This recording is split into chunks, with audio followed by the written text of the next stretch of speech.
چاہیے.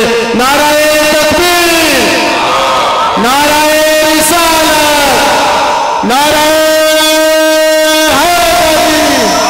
ایسے تو اب آواز بلند صلوات.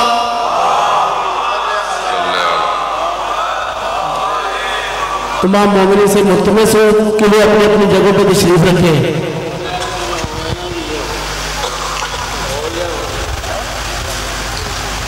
ایک سورہ فاتحہ 3 دفعہ سورہ توحید پڑھ کر تمام مومنین، مومنات، محرومین، تمام علماء، تمام شہداء اور خاص طور پر استاد سید سبت جعفر شہیدان حسینی کی روح کو بڑھ کر بخش.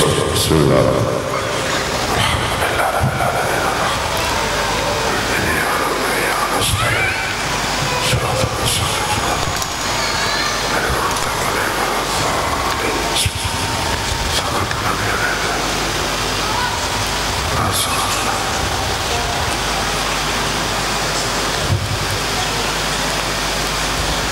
امام زمانہ کی سلامتی کے لیے ایک دفعہ صلوات دے.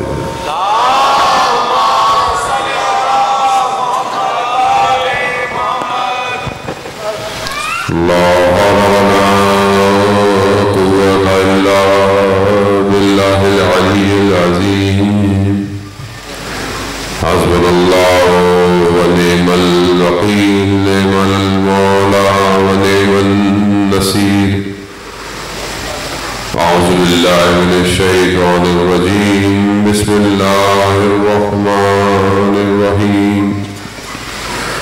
الحمد لله الذي يؤمن الخائفين وينجي الصالحين ويغفر المستكبرين ويهلك ملوكا ويستخلف آخرين. والصلاة والسلام على رسول الثقلين محبوب رب المشرقين والمغربين جد الحسن والحسين نبينا سيدنا والقاسم محمد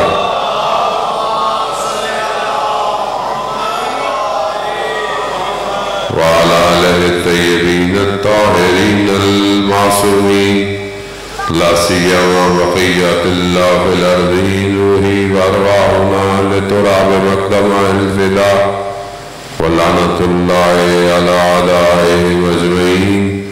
بسم الله الرحمن الرحيم. رب اشرح لي صدري ويسر لي أمري واحلل عقدة من لساني يفقهوا قولي. أما بعد فقد قال الله سبحانه وتعالى في كتاب الحكيم والقرآن المجيد وما خلقت الجن والإنس إلا ليعبدون. صلوات بيدنا.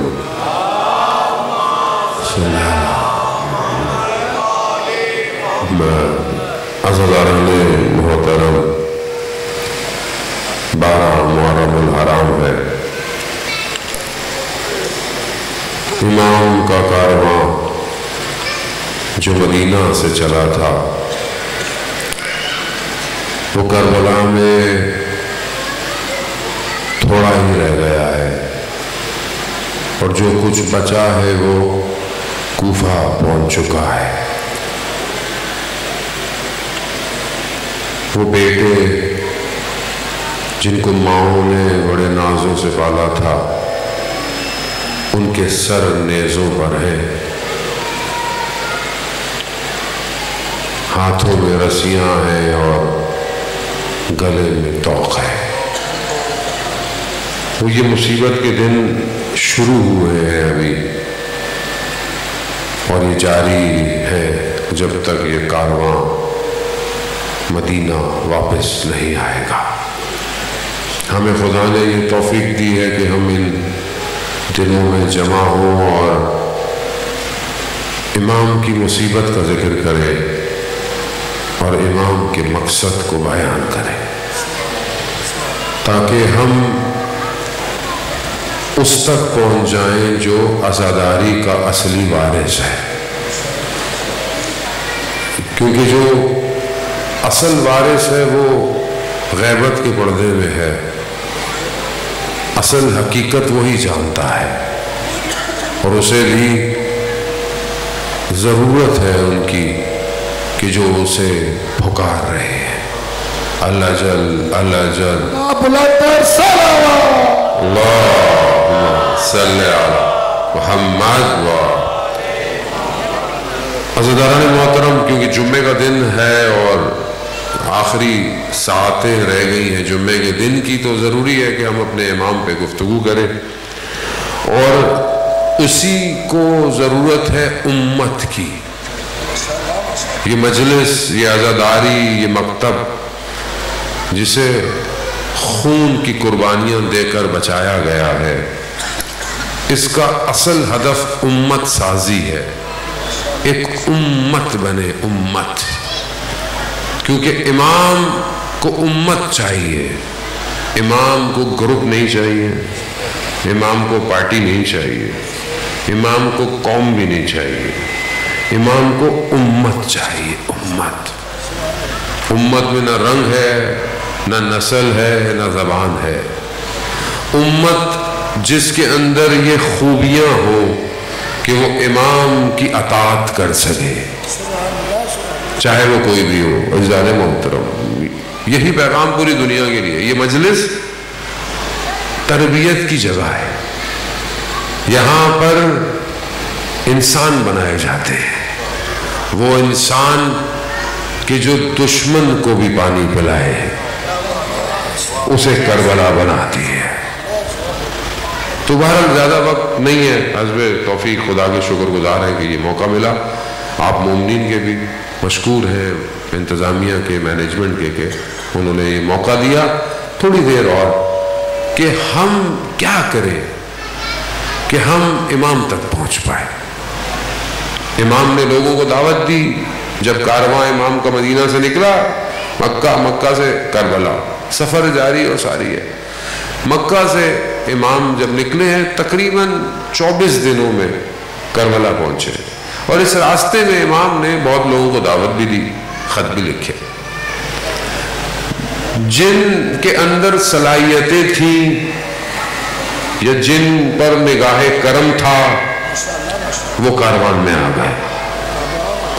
اب ہم بھی دو ہی کام کر سکتے ہیں، یا صلاحیت پیدا کریں اپنے اندر، یا پھر کرم مانگیں کہ کرم ہو ہمارے اوپر.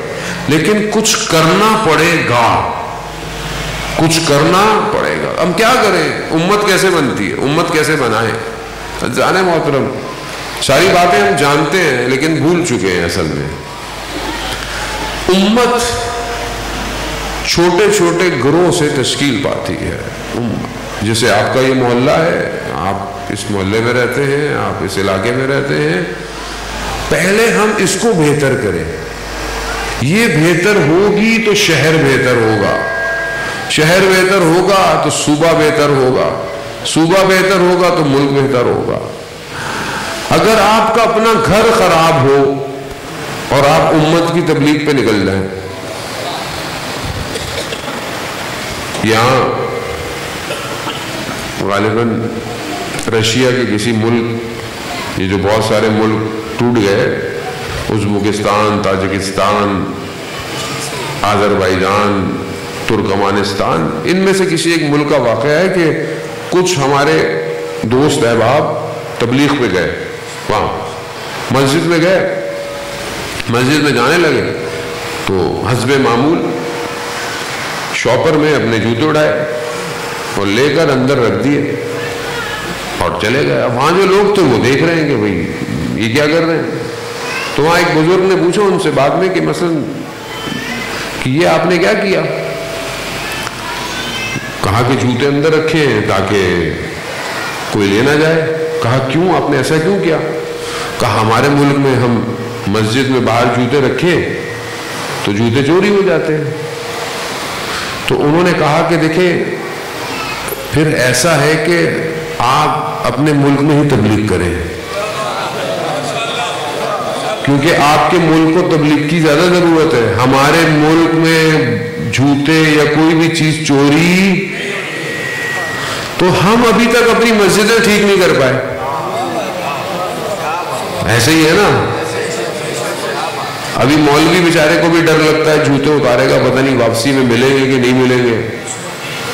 کیوں ایسا؟ اسلام تو یہ سکھاتا ہے تمہیں راستے میں کوئی چیز پڑی بھی مل جائے اس کو ہاتھ مت لگاؤ، پڑے رہنے دو. جس کی کھو گئی ہے شابتہ ڈھونڈتا ہوا واپس آ جائے. یہاں تو بندہ خود کھڑے کھڑے غائب ہو جاتا ہے، چیز کہاں سے آپ لے کے دیں گے؟ تو آپ دیکھیں نا کہ ہم تو پہلی سٹیج پہ ہی پورے نہیں ہوئے ابھی تک، اور پھر ہم بولیں اللہ جل اللہ جل اللہ جل.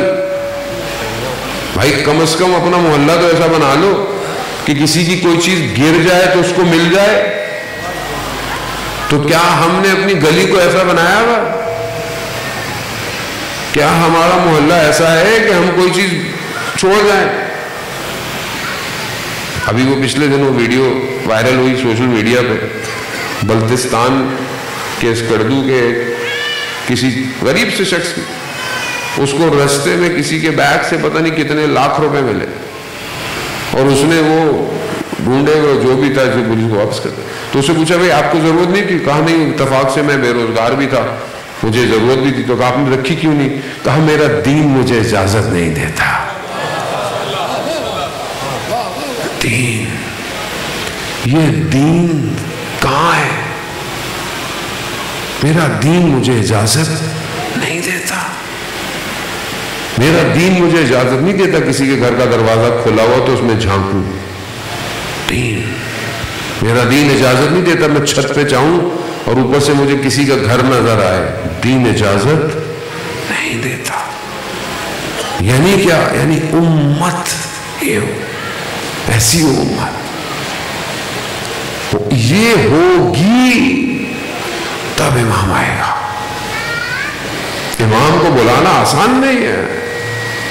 ہم دوسروں پہ انگلیاں اٹھاتے ہیں، اس نے یہ کر دیا، اس نے وہ کر دیا، وہ چور ہے، فلانا ہے، ڈھماکہ ہے. ہمیں بھی موقع ملتا ہے ہم بھی یہی کرتے ہیں. ہمیں بھی موقع مل رہا ہے ہم بھی یہی کریں گے. تو عزیزان محترم کیا کرے؟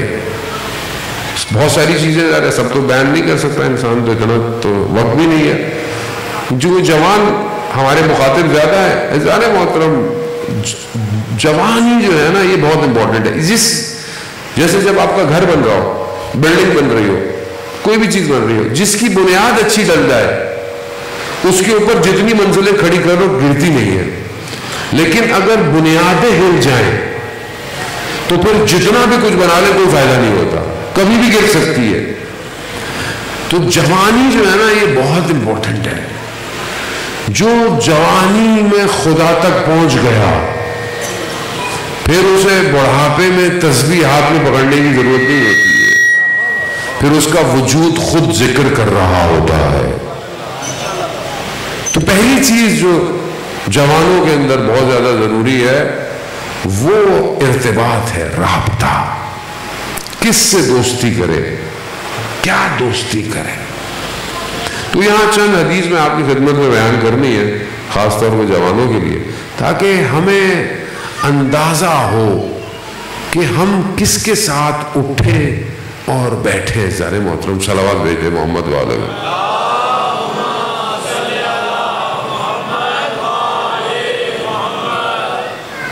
میرے غریب کو چشمے کے بغیر نظر نہیں آتا، چشمہ جو ہے وہ اللہم صلی علی محمد مومنین مل کے علی حق نعرہ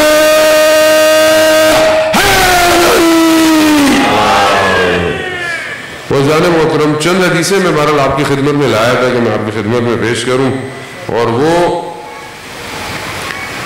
ایک حدیث جو پہلی ہے وہ جناب لقمان نے اپنے بیٹے سے کہی ہے. جناب لقمان کون ہے؟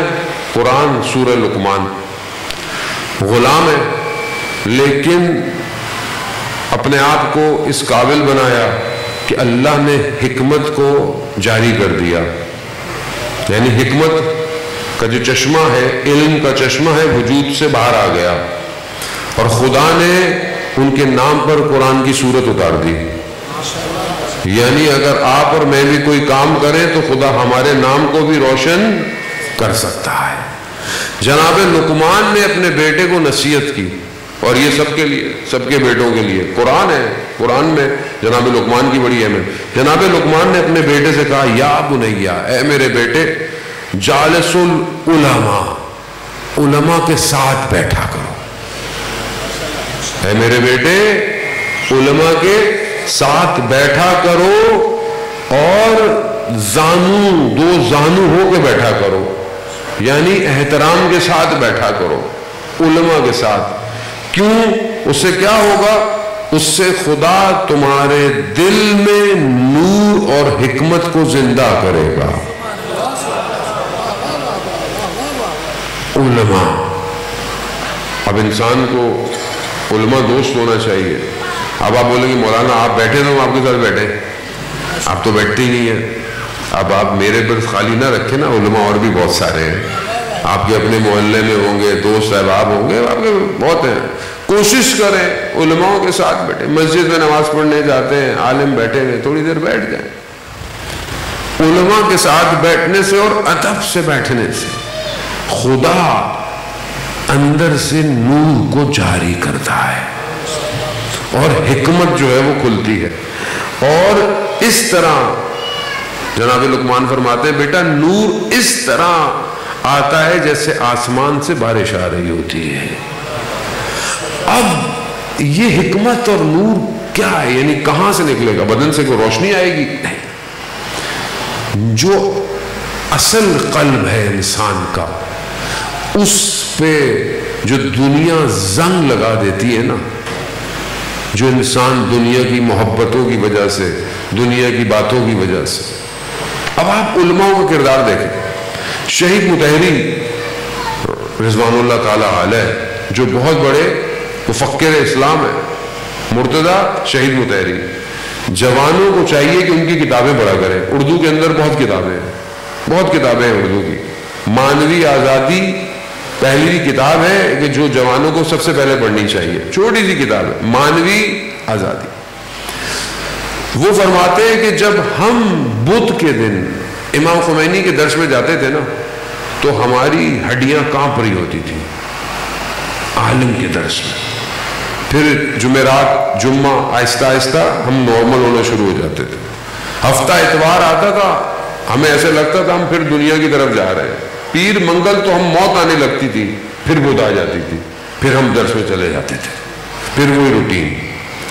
عالم کی صحبت، جو واقعاً عالم ہو، ہم تو خیر بہت ہی طالب علم بھی شاید نہیں ہے، عالم، اس کی صحبت، اس کے ساتھ اٹھنا بیٹھنا انسان کے وجود میں اندر سے اس کے اندر حکمت کو جاری کرتا ہے۔ آپ کو مجھے محسوس بھی نہیں ہوتا کہ جب انسان اٹھتا بیٹھتا رہتا ہے، جو لوگ ہمارے بزرگ یہاں بیٹھے ہیں جو علماء کے ساتھ اٹھتے بیٹھتے رہیں، آپ ان کی زندگی میں، اور جو شخص کسی عالم کے ساتھ اٹھا بیٹھا نا اس کی زندگی میں فرق دیکھ لیں آپ، فرق ہے۔ اگر اٹھنا بیٹھنا ہے عالم کے ساتھ بیٹھو، یہ پہلی چیز ہے۔ ہمیں کتنی تشنگی ہوتی ہے کہ ہم کسی عالم کا ساتھ تلاش کریں۔ علم دوست ہی عالم کے ساتھ بیٹھے گا نا، جس کو علم سے محبت نہیں وہ عالم کے ساتھ کہاں بیٹھے گا؟ علم، ہم تو شارٹ کٹ کے چکر میں ہر چیز، ٹک ٹاک بنا لو، یوٹیوب بنا لو، سب بنا لو، کچھ نہ کچھ ہو جائے گا، وہ یہ تھوڑی دیر کا ہے۔ اصل علم تلاش کریں جانے محترم۔ اگر ہم چاہتے ہیں امام زمانہ کی امت بنے تو امام زمانہ کی امت بغیر علم کے نہیں بن سکتی۔ امام کو لیٹسٹ ٹیکنالوجی چاہیے، امام کو تمام علوم کا اسپیشلسٹ چاہیے۔ ہم میں سے کتنے لوگ ہیں جو علم کی تلاش میں ہیں کہ میں اس قابل، میں علم اس لیے حاصل کروں کہ میں اپنے مولا تک پہنچ سکوں۔ مگر آپ بعض اوقات ہمارے لوگ کہتے ہیں نہیں مولانا صاحب ہم تو مولا کے نوکر ہیں، بھائی کیا کریں گے؟ ہم تو مولا کی جوتیاں اٹھالیں گے۔ بڑی اچھی بات ہے، جوتیاں اٹھائیں گے آپ، اس کے بعد کیا کریں گے؟ سب لوگ امام کی جوتیاں اٹھائیں گے۔ امام کے لیے راستہ کون بنائے گا؟ امام کے لیے سواریاں کون بنائے گا؟ امام کے لیے، اور کون سی امام کہاں آ رہے ہیں جو آپ امام کی جوتیاں اٹھا رہے ہیں؟ امام تو ہائی ٹیک کے دور میں آ رہے ہیں، امام تو مکہ آئیں گے، کس طرح امام کو سیکیورٹی دیں گے؟ آج کل زمانہ کون سا ہے؟ یہ تھوڑی آپ نے دروازے لگائے ہوئے کہ آپ امام کو ان دروازوں سے بچا لیں گے. سائبر سیکیورٹی کا دور ہے، ڈرون میزائل ہے، سیٹلائٹ ہے، لوگ امام کو تلاش کر رہے ہیں سیٹلائٹ سے. تو آپ امام کو کیسے بچائیں گے؟ سوچا کبھی کہ میں کیا کروں کہ میں امام کی خدمت کر سکوں؟ جانے محترم، علم جب معاشرے سے علم کم ہو جائے تو دوسری کیا چیز آتی ہے؟ جہالت. اور جب جہالت آ جائے تو پھر وہ بغیر سر پاؤں کے معاشرے کو برباد کر دیتی ہے. پھر اسے پتہ نہیں چلتا. آج جو معاشرے کا حال ہے، یہاں پہ نہیں، پورے اور سوسائٹی میں جس طرح مصیبتیں ہو گئی ہیں، کس کی وجہ سے؟ علم نہیں ہے لوگوں کے پاس، جہالت ہے. اور جب جہالت ہو تو پھر میرے جیسا جاہل آدمی بھی آپ کو آگے کچھ کہہ کے چلا جائے اور آپ چپ کر کے سنتے رہتے. اگر آپ کے پاس علم ہو تو آپ کسی کو بھی غلط بات ممبر سے کبھی کرنے بھی نہ دیں، کیونکہ علم نہیں ہے. ہمیں کیا پتا مولانا صاحب جو بھی کہہ رہے ہیں صحیح کہہ رہے ہوں گے، یا ذاکر صاحب جو بھی کہہ رہے ہیں صحیح کہہ رہے ہوں گے. کیسے صحیح کہہ رہے ہیں؟ امت سازی کی جگہ ہے یہ. امت ہی تو سو رہی تھی جو امام حسین کربلا آئے. اگر امت جاگ رہی ہوتی تو امام کو کربلا آنے کی کیا ضرورت تھی؟ امت سو رہی تھی، خون دینا پڑا امت کی بیداری کے لیے. تو پہلی چیز ہم کس کے ساتھ اٹھتے بیٹھتے ہیں؟ پہلی چیز عالم ہے، اس کے بعد پھر دوسری چیز آتی ہے. پھر اس کے بعد ایک اور حدیث ہے جو رسول خدا حضرت محمد مصطفیٰ صلی اللہ علیہ وسلم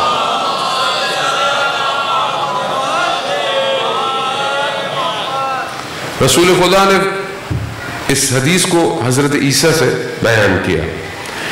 حضرت عیسیٰ روح اللہ جو امام کے ظہور کے بعد تشریف لائیں گے اور امام کے پیچھے نماز پڑھیں گے. ان کے حواریوں نے جو ان کے ساتھ تھے انہوں نے پوچھا کہ روح اللہ کہ ہم کس کو دوست بنائیں؟ کیونکہ جوان ہے نا، جوانوں میں سب سے زیادہ دوست ہوتے ہیں، اٹھتے ہیں بیٹھتے ہیں، دوست اچھے بھی ہوتے ہیں اور دوست خراب بھی. تو وہ فرماتے ہیں کہ ہم کس کو دوست بنائیں؟ تو یہاں پر جو ہے وہ حضرت عیسیٰ نے فرمایا کہ اس کو دوست بناؤ جس کو دیکھ کر تمہیں خدا یاد آئے. یعنی جس کو دیکھ کر تمہیں، اب خدا کیسے یاد آئے گا بھائی؟ مطلب آپ سوال پوچھیں نا میرے سے، مولانا صاحب کیسے خدا یاد آئے؟ مثلا کسی کی شکل عجیب سی ہوگی تو خدا یاد آئے گا یا کیا ہوگا؟ خدا کیسے یاد آئے گا؟ دوست کو دیکھوں مجھے خدا یاد آئے؟ دوستوں مطلب کیا ہے؟ اب آپ کا کوئی دوست ہے ایسا جس کو دیکھ کے آپ کو خدا یاد آتا ہے، یا کہتے ہیں لو بھائی آ گیا؟ اگر آپ کا کوئی دوست ایسا نہیں ہے، وہ میں آپ کو بتاؤں گا خدا کیسے یاد آتا ہے، بے فکر رہنا. میں صرف سوال چھوڑ کے نہیں جاؤں گا، جواب بھی انشاءاللہ دے کے جاؤں گا. خدا یاد آئے.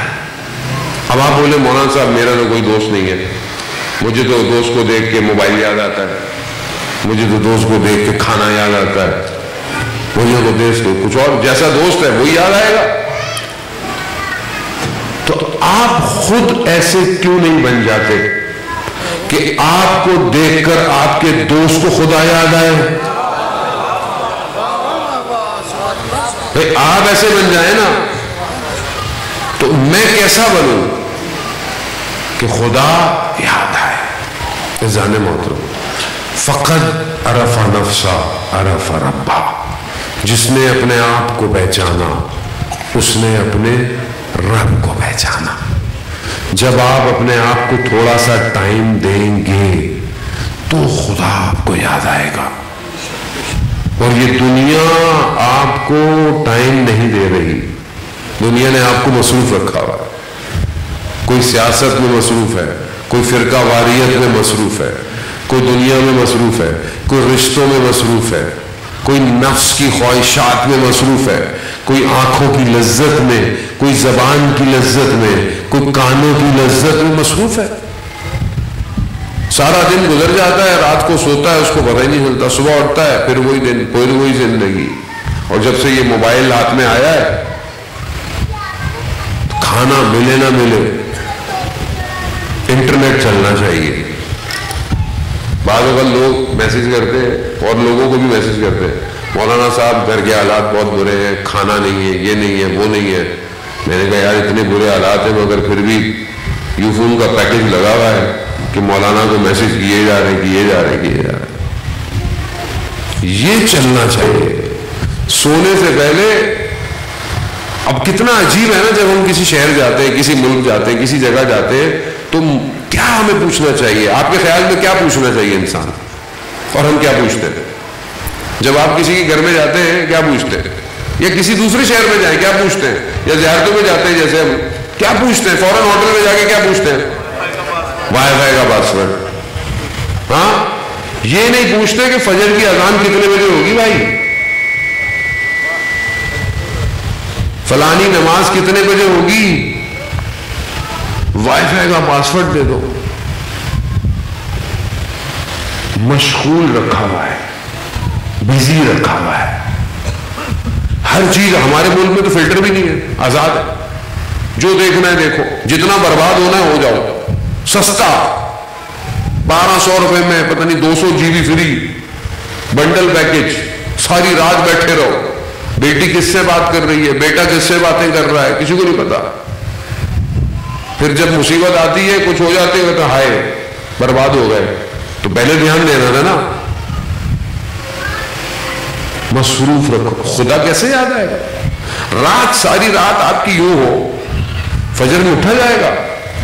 فجر سے تھوڑی دیر پہلے تو نیند آتی ہے مزے کی, کتنی مزے کی نیند آتی ہے فجر سے تھوڑی دیر پہلے.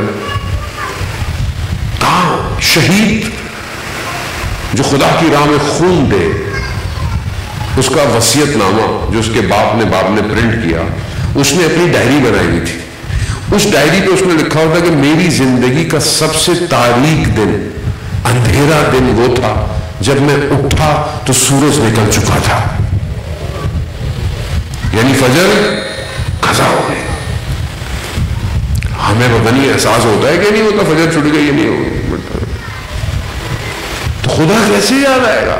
اور جس سے خدا ہو اس کے پاس, وہ رات کو بے چینی میں نہیں سوتا کہ کہیں فجر نہ چھوٹ جائے, نیند خراب ہو جائے میری, مگر میں پروردگار تیرے سجدے نہیں چھوڑ سکتا.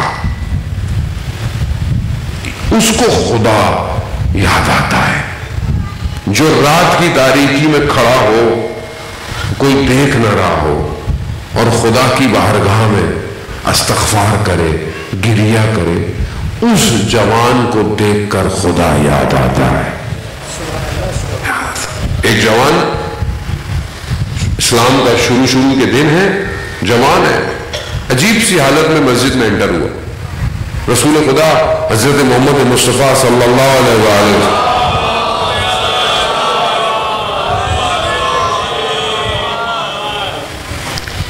دیکھا تو رسول خدا نے کہا کہ تمہاری حالت مختلف سی لگ رہی ہے, کیا ہو؟ کہا میں یقین کی منزل پہ پہنچ چکا. کہا کیا پہنچ چکے ہو؟ کہا میں دیکھ رہا ہوں جنت میں کون جا رہا ہے اور دوزخ میں کون جا رہا ہے. جوان کہا یا رسول اللہ اگر کہیں تو میں بتا دوں جو بیٹھے ہوئے ہیں ان میں سے کون کہاں جائے گا.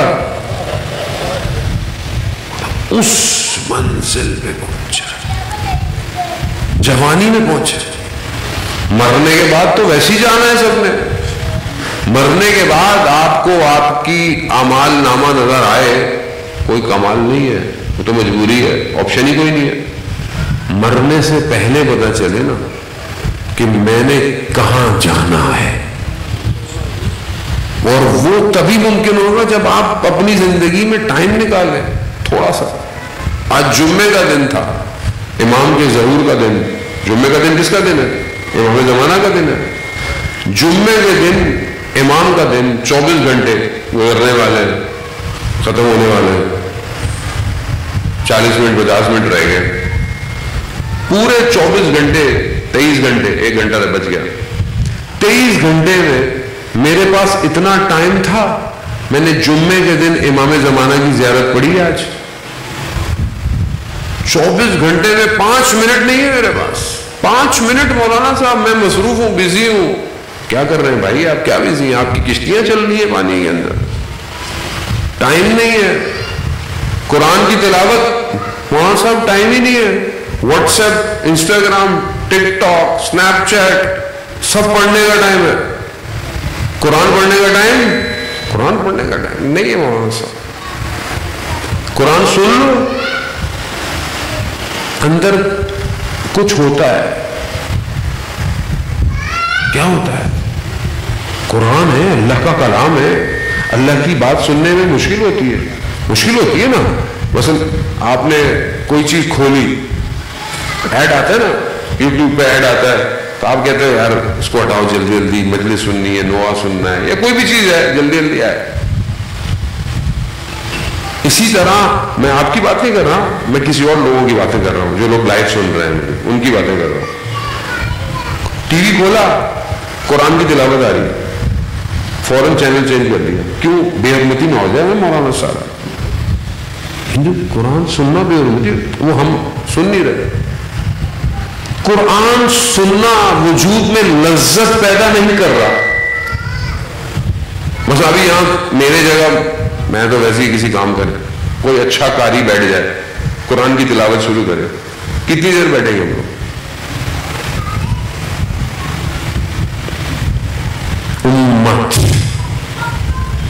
امت اتنے آرام سے نہیں بنتی. جس امت میں قرآن رائج نہ ہو وہ امام زمانہ کی امت نہیں بن سکتی. کیوں؟ آئے قرآن مال علی و علی مال، قرآن علی کے ساتھ ہے اور علی. اب اگر امام علی ابھی نہیں ہے، یا امام زمانہ قرآن کے ساتھ، قرآن امام زمانہ کے ساتھ، اب اگر ابھی امام زمانہ نہیں ہے تو کیا ہے ہمارے پاس؟ قرآن ہے نا. تو کتنا قرآن ہمارے ہاتھ میں ہے؟ مولانا وظیفہ دے دے، امام زمانہ سے ملاقات ہو جائے. اچھا، آیت اللہ بہجت سے کسی نے پوچھا کہ ہمیں کوئی وظیفہ دے دے، ہم امام زمانہ کی زیارت کریں. انہوں نے کہا کہ قرآن ہے آپ کے پاس؟ کہا غیبت میں قرآن کو کھولے، قرآن کو دیکھنا ثواب، قرآن کو پڑھنا ثواب، قرآن کو سننا ثواب. تو قرآن یعنی امام، تو یہ آپ کے پاس ہے، اس پہ کتنا ٹائم لگا رہے ہو؟ عزیزان محترم، میں اس سے زیادہ نہیں بولوں گا. امت اور وہ جوان جو قرآن کی تلاوت کرتا ہو، قرآن اس کے وجود اور گوشت میں پیوست ہو جاتا ہے، پیوست ہو جاتا ہے. ایسا جوان چاہیے، اور جس کو خدا سے گفتگو کی لذت مل جائے. حدیث قدسی ہے، جب آخری نبی معراج پہ گئے، بہت ساری حدیثیں بیان ہوئی، تو پروردگار نے ایک حدیث ہے اس کا ایک حصہ کہا، اے احمد، میں جس سے راضی ہو جاتا ہوں نا، اسے 3 خصوصیات دیتا ہوں. اس میں سے ایک خصوصیت ہوتی، میں جس کے عمل سے راضی ہو جاؤں اسے 3 خصوصیات. ایک چیز کیا دیتا ہوں؟ کہا میں اسے اپنی محبت کا مزہ چکھاتا ہوں، اور جب وہ میری محبت کا مزہ چکھ لیتا ہے نا تو دنیا کی ساری محبتوں کو چھوڑ دیتا ہے. محبت جسے مل جائے وہ بھی خدا کی. عزیزان محترم، آپ کے سامنے جو لوگ کربلا میں آئے وہ خدا کی محبت کے لیے آئے، خدا کے لیے آئے. پھر دنیا ان کو ہلا نہیں پائی، مگر جو سامنے کھڑے ہوئے تھے ان کو دنیا کی محبت تھی، خدا کی محبت نہیں تھی. تبھی انہوں نے امام کو جو ہے وہ تشنا قتل کر دیا. خدا کی محبت کو ڈھونڈے. خدا قرآن میں حضرت موسیٰ سے ارشاد فرماتا ہے، اے موسیٰ، سورہ طٰہٰ میں ہم نے اپنی محبت کا عکس تمہارے اوپر ڈالا، ہم نے ڈالا، کیوں؟ تاکہ ہم اپنی آنکھوں کے سامنے تمہاری پرورش کر پائیں۔ کیسی محبت تھی پروردگار کی کہ فرعون موسیٰ کو مارنا چاہتا تھا، لیکن پروردگار نے موسیٰ علیہ السلام کو فرعون کے گھر میں بلند کیا۔ محبت، اس کو ڈھونڈے۔ یہ دنیا کی جو محبتیں ہیں نا، یہ جو بچے جوان انسٹاگرام والی محبتیں، یہ کسی کام کی نہیں ہے، یہ دھوکہ ہے، دھوکہ، یہ شیطان کا جال ہے، جال۔ ایک جوان مدینہ میں آیا، جوان تھا، چھٹے امام کا دور ہے، مدینہ میں آیا، اکیلا ہے، گھر ڈھونڈا رہنے کے لیے۔ اس زمانے میں گھر ایسے ہوتے تھے کہ بڑے بڑے گھر ہوتے تھے، اس طرف سے کوئی آئے تو اس طرف سے نکل جائے۔ تو اسے ایک گھر ملا جو آدھا کرائے پہ ہو، کسی کو دیا ہوا تھا، آدھا خالی تھا، یعنی ایک حصہ خالی تھا۔ تو اس نے پوچھا جس نے اس کرائے پہ دیا، اب آپ دیکھیں جوان ہے، کیا چیز امپورٹنٹ ہے؟ اس نے پوچھا پیچھے والے حصے میں کون رہتا ہے؟ کہا کہ ایک خاتون رہتی ہے۔ کہا کس کے ساتھ؟ کہا اکیلی رہتی ہے۔ کہا میں ایک شرط پہ گھر لوں گا۔ کہا یہ جو دروازہ ہے نا درمیان میں، یہ بند رہے گا۔ کہا کیوں؟ کہا بس میری شرط ہے۔ ادھر ان کا تعلق۔ تھوڑے دن گزرے، ان خاتون نے دروازہ کھول دیا۔ کہا کیوں کھولا؟ کہا ہوا آنی جانی چاہیے۔ کہا میری شرط ہی یہی تھی۔ وہ نہیں مانی۔ وہ جوان سیدھا اٹھا اور اپنے امام کے پاس گیا، چھٹے امام جعفر صادق علیہ السلام، صلی علی محمد و امام کی خدمت میں گیا۔ امام کو یہ بتایا کہ مولا میں نے گھر لیا، شرط یہ تھی کہ دروازہ نہ کھولے خاتون، کیونکہ وہ بھی اکیلی ہے، میں بھی اکیلا ہوں، میں چاہتا تھا وہ آئے نہ اس طرف۔ امام نے کہا فوراً اپنا سامان اٹھاؤ اور نکل جاؤ یہاں سے۔ کہا نکل جاؤ۔ پھر امام نے وہ حدیث فرمائی کہ جب دو جوان لڑکا لڑکی یا مرد اور عورت، جوان نہ بھی ہو، ایسی مرد اور عورت جو نامحرم ہو، اگر ایک کمرے میں ہوں تو تیسرا شیطان ہوتا ہے۔ تیسرا، اب آپ بولیں ہم تو مولانا کسی ایسی جگہ پہ نہیں ہے، تو یہ موبائل، اس میں چیٹ روم ہے نا، کمرہ تو ہے، chat room private, Instagram, Facebook, WhatsApp private ہے نا، آپ کا ہے نا کمرہ، کوئی اور تو نہیں ہے۔ اور اگر آپ کسی نامحرم سے گفتگو کر رہے ہیں تو تیسرا کون ہوگا؟ بس اب آپ 100 بہانے بنا لیں، میں تو یہ بات کر رہا تھا، میں وہ بات کر رہا تھا۔ شیطان جب امام نے کہہ دیا،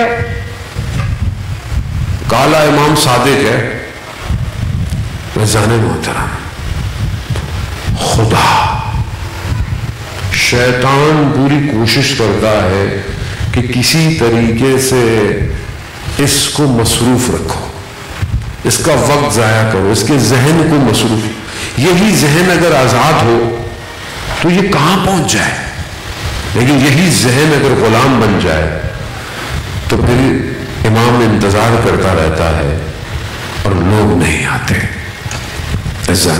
خوب اس کو سمجھے، معاشرہ سازی کے لیے جو سب سے زیادہ امپورٹنٹ چیز ہے وہ آپ کا رابطہ ہے۔ اگر آپ نے اپنے آپ کو پہلے، پھر اپنے گھر کو دوسرا صحیح کر لیا، باہر سب صحیح ہو جائے گا۔ ایک شخص باہر بہت اچھا ہے، لوگوں سے باتیں کرتا ہے، لوگوں سے بڑے پیار سے گفتگو کرتا ہے، گھر کے اندر خراب ہے، گھر کے اندر برا ہے، گھر کے اندر بد اخلاق ہے، ایسا شخص نہیں معاشرے کو صحیح کر سکتا۔ میں آپ کے سامنے بہت اچھا ہوں اور گھر میں میں اپنے بچوں کو ڈانٹتا رہوں، گھر میں میں جاؤں میرے بچے بولے ابا کیوں گھر میں آئے، باہر ہی رہتے تو اچھا تھا۔ تو ایسا شخص جو اپنے گھر کو مینیج نہیں کر سکتا، اپنے گھر کو امام کے لیے نہیں تیار کر سکتا، وہ معاشرے کو کیا تیار کرے؟ امت ساز، یہی پیغام تھا. چند چیزیں تھی جس کے لیے امام حسین نے مدینہ چھوڑا ہے.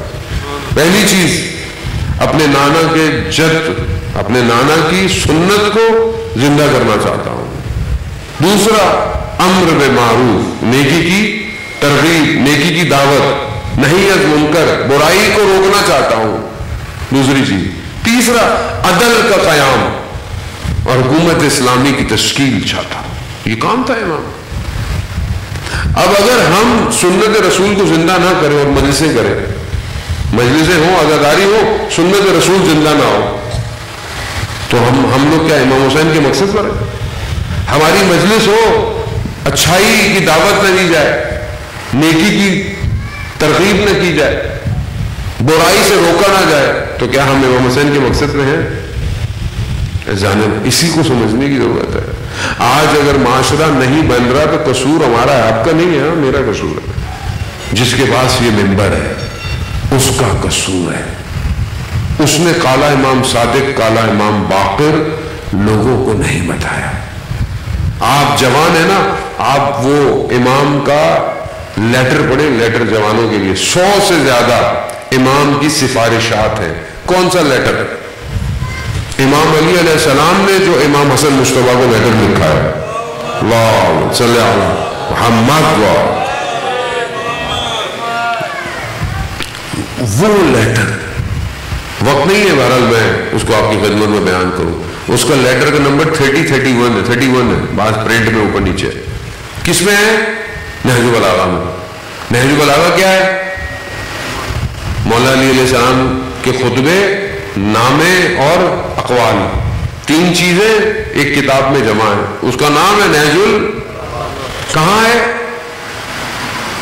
گھر میں ہوگی مولانا صاحب. کہتے تو ایسی بڑی بڑی باتیں کہ یہ تو وہ کتاب ہے جو اللہ نے، مطلب قرآن کی کتاب کے بعد کیا کتاب ہے؟ کیا کتاب ہے؟ کتنے خطبے ہیں مولا کے، کتنے نامے ہیں مولا کے. جارج جرداک کرسچن، کسی دوست نے اس کو نہج البلاغہ تحفے میں دی. اس نے ایسی کھولی، رکھ دی، چلا گیا. کانفرنس میں گیا کسی جگہ، دنیا کس سے بنی ہے؟ کانفرنس تھی، سب نے بتایا دنیا اس سے بنی. جو زیادہ نکلا کہ دنیا پانی سے تشکیل ہوئی ہے، پانی سے. تو اس کے ذہن میں آیا کہ اس نے یہ کہیں پڑھا تھا. اپنی کتاب خانے میں واپس آیا تو نہج البلاغہ میں اس نے دیکھا کہ نہج البلاغہ میں اس نے پڑھا تھا. اس نے بولا 1400 سال پہلے کوئی شخص یہ بتا کے گیا. اس نے نہج البلاغہ پڑھنا شروع کی، پڑھتا رہا. مرنے سے پہلے تک 200 دفعہ نہج البلاغہ پڑھی اس نے. اور اس نے کتاب لکھی وائس آف ہیومن جسٹس، امام علی. عدل کی آواز، انسانیت کی عدل کی آواز امام علی ہے. وہ کہتا ہے میرا مذہب مجھے اجازت نہیں دیتا کہ میں جناب علی کو، حضرت علی کو حضرت عیسیٰ سے زیادہ بڑا کہوں. میرا مذہب مجھے اجازت، لیکن کہا میرا ضمیر مجھے اجازت نہیں دیتا کہ میں حضرت علی سے کسی کی فضیلت کو زیادہ بیان کروں. کرسچن ہے. ہم نے کتنا پڑھا؟ علم علم علم علم. جب معاشرہ علم نہیں رکھے گا تو پھر میں بھی تیاری کر کے نہیں آؤں گا. جب آپ پڑھے لکھے ہوں گے، آپ کے یہاں کتاب کا سٹال لگا ہوا ہوگا، آپ کے یہاں لوگ مہینے میں کم از کم ایک کتاب خریدیں گے، تب آپ پڑھیں گے. ابھی چوتھے امام کے ایام شروع ہو گئے، مصیبت کے دن، ان کی شہادت بھی آگے آنے والی ہے. ہم نے چوتھے امام سے کیا لیا اور خود چوتھے امام نے ہمیں کیا دیا؟ صحیفے سجادیہ. کس نے دیا؟ چوتھے امام. کیا ہم نے پڑھا کبھی؟ صحیفے سجادیہ میں کیا ہے؟ کتنی دعائیں ہیں؟ ذہن موت. مظلومیت یہی ہے کہ ہمارا راستہ ان کے راستے سے الگ ہو گیا ہے. تبھی وہ نہیں آ رہا، تبھی وہ نہیں آ رہا۔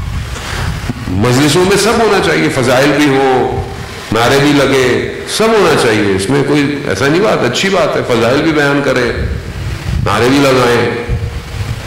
الگ الگ مولانوں کو اللہ نے الگ الگ خوبیاں بھی دی ہوئی، آپ سب سنیں آپ، لیکن ہم خود بھی تو آگے بڑھے، ہم آگے بڑھے۔ میرے کو تو بہرحال یہی آتا ہے، دو چار باتیں جو میں کر سکتا ہوں اذان محترم، لیکن جمعے کا دن ہے اور جمعے کے دن کوئی اور گفتگو بنتی نہیں ہے سوائے امام زمانہ کے۔ ایک شخص جو ہے وہ چند دوست تھے اور ہر جمعرات کو جمکران مسجد جاتے تھے امام زمانہ کی محبت میں۔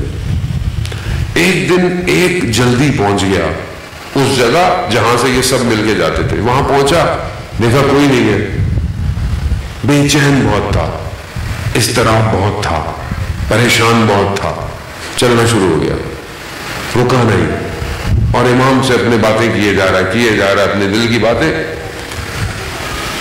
دوست پہنچے، دیکھا نہیں ہے، دوست چلا گیا، تو جو لوگ واپس آ رہے تھے ان سے پوچھا بھائی فلانے شخص کو دیکھا؟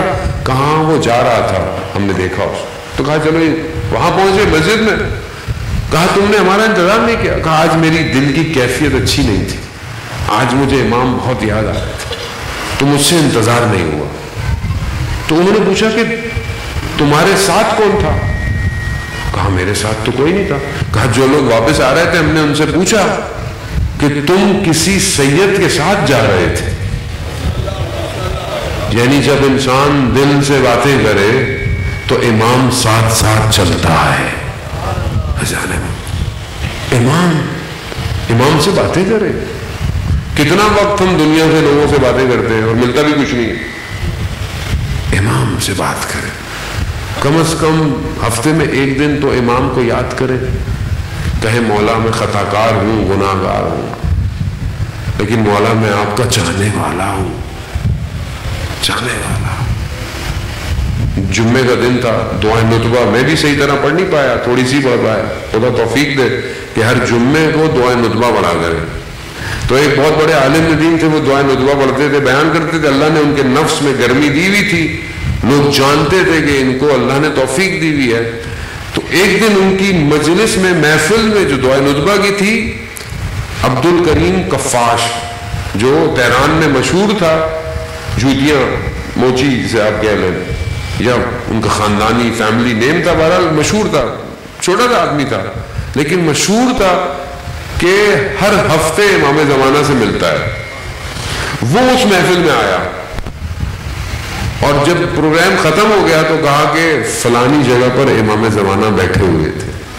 تو جو پڑھتے تھے وہ گریہ کرنے لگے کہ کاش مجھے بھی امام نظر آ جاتے۔ میں نے کبھی گریہ کیا کہ مجھے میرا امام نظر نہیں آتا؟ دعائیں نطبہ میں ہے نا، متا ترانا و نراقا، کب ہم آپ کو دیکھیں گے اور کب آپ ہمیں دیکھیں گے، کب دیکھیں گے؟ عزیزوں میں لگیا، میں پوری مخلوق کو دیکھتا ہوں مگر آپ کو نہیں دیکھ رہا۔ عزیزان موت، یوسف زہرا ہے، یا لیتنی کنت معاکم فافوز فوزا، کاش ہم کربلا میں ہوتے تو مولا کے ساتھ ہوتے نا، پڑھتے ہیں زیارت میں، کاش ہم بھی ہوتے۔ تو غیبت کے پردے سے آواز آئے گی، کاش کیوں کہہ رہے ہو، میں تمہارے درمیان میں موجود ہوں۔ عزیزان موت، بہت معذرت چاہتا ہوں کہ میں نے آپ کے دلوں کو رنجیدہ کیا، لیکن کیا کریں، جب امام غمزدہ ہو تو ہر چیز غمزدہ ہے۔ اور وہ جو خود زیارت ناہیہ میں یہ بیان کرتا ہو، میرا سلام ہو ان محاسن پر جو کربلا میں خون آلود ہوئے، میرا سلام ہو ان رخساروں پر جو دشت کربلا میں رکھے رہے، میرا سلام ہو ان بدنوں پر جن پر گھوڑے دوڑتے رہے۔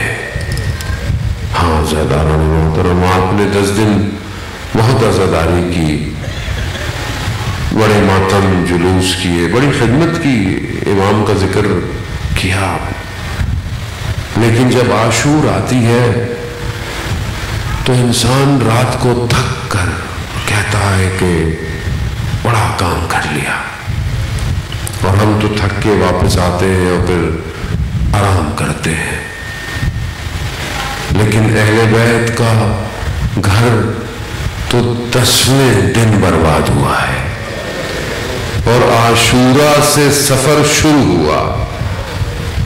میں آپ گھر آ گئے مگر زہرا کا گھر روز عاشورہ اجڑ گیا۔ ہاں عزیزان محترم، مصیبتیں بہت ساری ہیں ایام میں، لیکن کتنی بڑی مصیبت ہے جو ہمارے چوتھے امام پہ پڑی ہے۔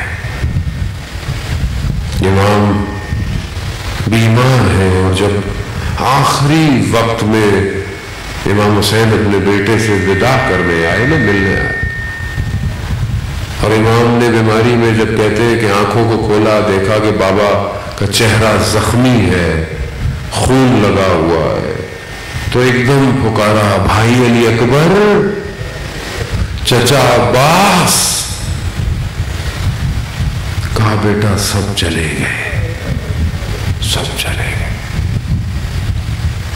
روز عاشور ساری مصیبتیں آپ سن چکے ہیں، لیکن جب سب ختم ہو گیا، شمر امام کے سر کو اپنے ہاتھوں میں اٹھا کر چل پڑا۔ خیموں پر دشمن نے غارت ڈال دی تو یہ بچے خیموں سے دوڑنے لگے، بھاگنے لگے۔ راوی بیان کرتا ہے، میں نے خاتون کو دیکھا جو ایک خیمے میں جاتی ہے پھر باہر آ جاتی ہے، پھر جاتی ہے پھر باہر ایسا لگتا ہے کہ اس کی کوئی قیمتی چیز ہے جو خیمے کے اندر ہے۔ کہا میں نے بعد میں دیکھا کہ کسی کو کندھوں پہ لے کر آ رہے ہیں۔ بیمار امام، ہاں زیادہ نے موت۔ کس طریقے سے امام کو سوار کیا گیا، کس طریقے سے مقتل کے پاس سے گزارا گیا۔ استاد فاطمی نے خدا ان کے درجات بلند فرمائے، پڑھا کرتے تھے کہ کچھ جگہ ایسی تھی اگر بی بی زینب نہ ہوتی تو امام کے بدن سے روح نکل چکی ہوتی۔ ان میں سے ایک مقام وہ ہے کہ جب اس لٹے ہوئے کارواں کو 11 محرم کو مقتل کے پاس سے گزارا نا، تو جب چوتھے امام نے اپنے بابا کے بدن کو دیکھا نا کربلا میں، کیسا بدن ہے، کیسا بدن ہے، سر بریدہ ہے، صرف کرتے پہ نہ جانے کتنے نیزوں کے نشان ہیں، گھوڑوں نے بدن کو پامال کر لیا ہے، خون میں غلطیتا بدن ہے، خاک بدن پہ اٹی ہوئی ہے۔ بابا کے بدن کو دیکھ کر امام کی روح پرواز کرتی، بی بی زینب نے اپنے آپ کو سواری سے نیچے گرا دیا اور اتنا گریہ کیا کہ دشمن بھی رونے لگے۔ ہاں زادارن محترم، بس یہ مصیبتیں مشکلات جھیلتا ہوا، ہاتھوں میں رسیاں، گلے میں توق ہے۔ گرمی ہے نا ہمارے یہاں بھی، ہمیں گرمی کتنی لگتی ہے، باہر بیٹھتے ہیں، لوہے کا توق گرمی کی شدت میں جل جاتا ہے۔ ایک مقام پر امام کہتے ہیں کوئی رومال ہے کہ جیسے ہی توق ذرا سا ہٹتا ہے بدن کی کھال بھی ہٹ جاتی ہے، اتنی مصیبتیں ایک امام برداشت کر رہا ہے، عزاداران امام، لیکن وہی کل 13 محرم ہے نا، کل وہ دن ہے جس دن بدن دفن ہوئے۔ 13 محرم کو چوتھا امام اجازت امامت سے کربلا آیا، بنی اسد قبیلے کے ساتھ ایک ایک بدن کو دفنا رہے ہیں، یہ اس کا بدن ہے، یہ اس کا، کیوں؟ سر موجود نہیں ہے۔ ایک بدن کی طرف میرا چوتھا امام گیا، امام نے کہا رک جاؤ، کہا میں خود دفناؤں گا۔ کس کا بدن ہے؟ بابا کا بدن ہے۔ بس عزاداران محترم جملہ سنیں گے، مقتل میں لکھا ہے کہ امام نے اپنے بابا کے بدن کو اٹھایا نہیں ہے، امام نے اپنے بابا کے بدن کو سمیٹا ہے۔ اتنے ٹکڑے تھے کہ ان کو اٹھایا نہیں جا سکتا تھا، امام نے اپنے بابا کے بدن کو سمیٹا، خاک کربلا میں دفنایا، کھڑے ہو گئے، کہا کہ اے زمین کربلا، اب امام کھڑے ہیں قبر کے اندر، اپنے بابا کے بدن کو دیکھ رہے ہیں۔ عزاداران محترم، جب کوئی مسلمان دفنایا جاتا ہے تو اس کے چہرے کو قبلے کی طرف کیا جاتا ہے۔ میرا امام کھڑا ہو کر دیکھ رہا ہے، بابا کا چہرہ موجود نہیں ہے، کٹی ہوئی رگوں کو رخ قبلہ کیا، بس پھر مٹی کو ڈالنا شروع کیا۔ بیان کرتے ہیں کہ ٹوٹے ہوئے تیروں کو ہٹا کر، تلواروں کو ہٹا کر، نیزوں کو کچھ ڈھونڈ رہا ہے۔ کہا مولا کیا ڈھونڈ رہے ہیں؟ کہا کٹی ہوئی انگلی ہے،